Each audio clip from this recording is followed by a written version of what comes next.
So today, we're going to talk about Linux. But here's the thing, the real story here isn't just about the code.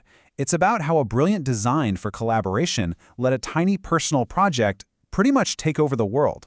Yeah, this is a story about architecture, not just software. And it all kicked off with this now famous, super humble post on an online news group. You gotta love it. Back in 1991, this 21-year-old student from Finland, Linus Torvalds, just casually announces he's building a free operating system. And he made really sure everyone knew it was just a hobby. Okay, so that's the big question, right? How on earth does that, a student's hobby project, end up becoming, the invisible backbone of pretty much everything? The internet, supercomputers, the phone you're probably holding right now? Well, the answer, and this is the cool part, isn't just in the ones and zeros.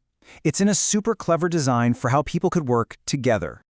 All right, to really get this, we've got to jump in the time machine and head back to the early 90s. See, the computing world back then had this big, frustrating problem. There was a huge gap, a void. A really crucial piece of the puzzle was missing, and everybody knew it.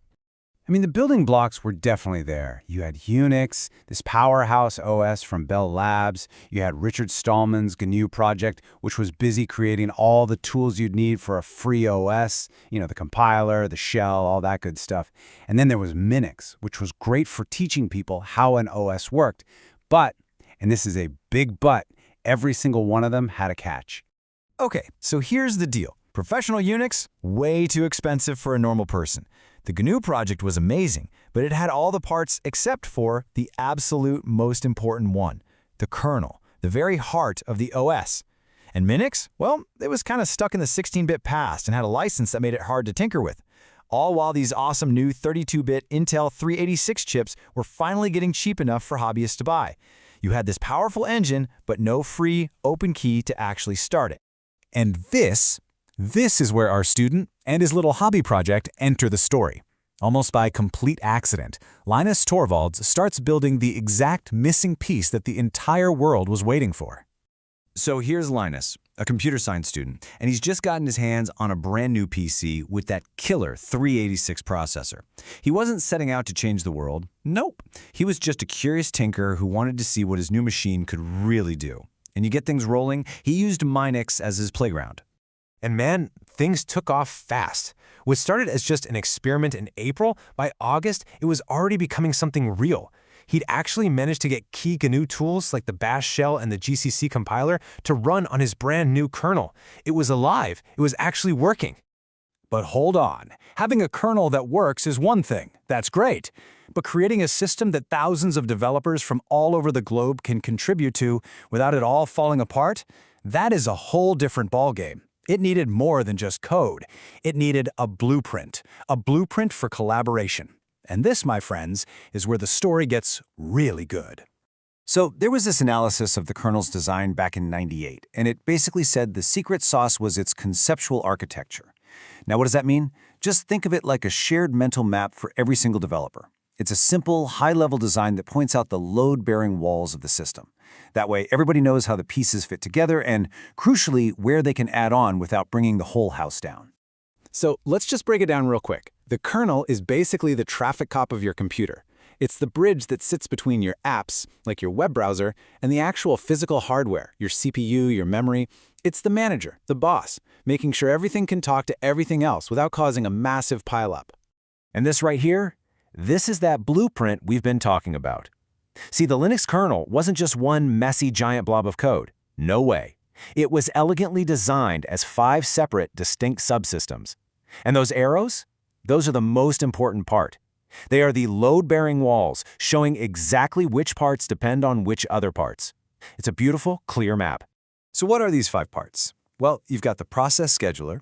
Think of it as the brain, deciding what the computer does at any given second. The memory manager, which hands out RAM. The virtual file system, which wrangles all your files. The network interface, which gets you online. And finally, inter-process communication, which lets your apps talk to each other. This clean, organized structure, that was the whole key. And if you look closely at that blueprint, you can see there's a definite center of gravity. Everything revolves around the process scheduler. It's the conductor of the orchestra. Every single other part of the kernel depends on it to handle tasks. Having that clear hierarchy was just unbelievably important. And this This is how you unlock collaboration on a global scale. It's amazing. All this text represents individual developers and the specific part of the kernel they worked on. Because that blueprint was so crystal clear, hundreds of volunteers could just pick one little section, say a network driver or a piece of the file system, and start working on it, confident they wouldn't accidentally break the whole system. The design itself created these neat little sandboxes for an army of volunteers to play in, all at the same time. Okay, so this brilliant technical blueprint set the stage perfectly. But there was one more piece to the puzzle. It was a legal decision of all things that really lit the fuse and turned this project from a hobby into a massive global movement. In fact, Linus himself has said that what he did next was, without a doubt, the best thing he ever did. So in 1992, he made a huge move. He switched the kernel's license to the GNU General Public License, the GPL. And this was a stroke of genius, legally speaking.